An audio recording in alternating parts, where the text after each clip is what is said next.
Good morning, everybody. We are down in Ponte Vedra Beach today. The shade is about 95 degrees. If I come over here, I believe it's 1,007 degrees. So we primarily were out at the Wernberg residence in Sawgrass, and we did primarily a cleanup, and you're going to see some touches of landscaping that we did to make the maintenance a lot easier. And one of the first things that we did in here is, you can kind of see, we shrank the beds. They had the classic 3 rows of hedges. I believe we had a layer of the podocarpus, which remains.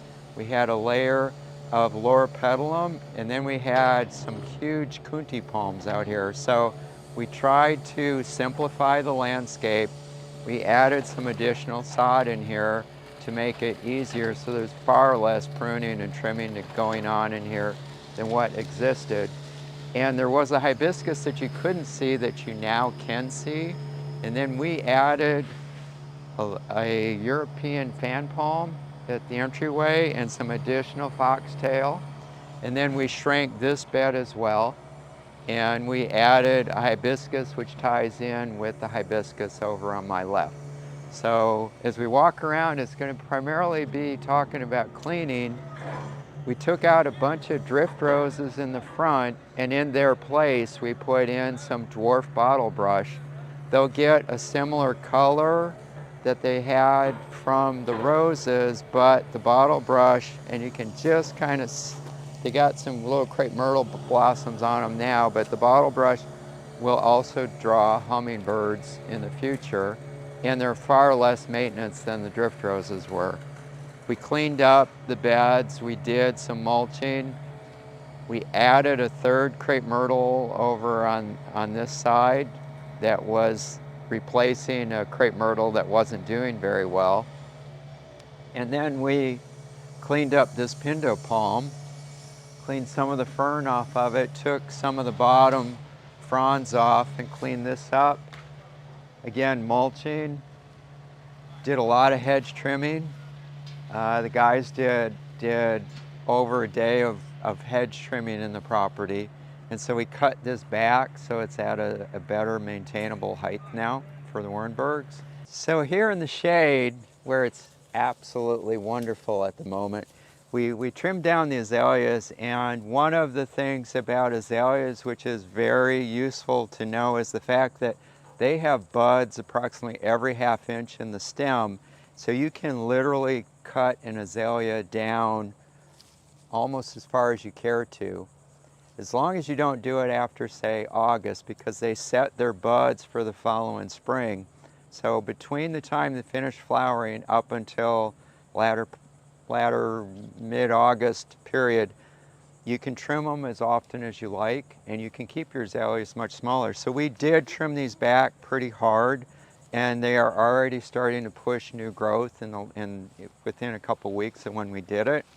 And then we trimmed down the Burfords. We trimmed the podocarpus down a little bit lower. Again, trying to minimize the coverage against the screen, and so that they can look out and see the water while they're sitting. Mulching, we did a lot of mulch on the property. Cleaned up some of the weeds and whatnot that were along here. There were some iris which we removed, so this looks a little bit tidier than what we had. And for them, as far as the maintenance, I just think it makes life a whole lot easier because there's just a lot less clutter in the yard. So we cleaned up here, and then the major part of the job was along the driveway, and you can see where we've got rock now. This was a bed that had a bunch of iris. We replaced those with some shishi camellias. Those will bloom typically starting around Thanksgiving into late January. They do like some shade, so they are under the shade of this large oak tree, so it's a good site for them. Along this driveway, this was a massive mess of oleander. And so we no longer have that wall of stuff and don't have the caterpillars. So we put in podocarpus, which they can choose kind of what height they want to keep it at. And as you go down towards the front of the house here, we added an area with an area where she can add some seasonal color. We used a pot that they had in the yard that was not being used in the backyard, and we kind of raised it up a little bit with some rock, and so that it sets off a little bit. And then we tied in again with foxtail like we did at the entryway, and some additional blue days. Put some salvia in the pot. We've got some lantana. They're good butterfly drawers, as you know. And then we tied this bed with this side with foxtail and blue days.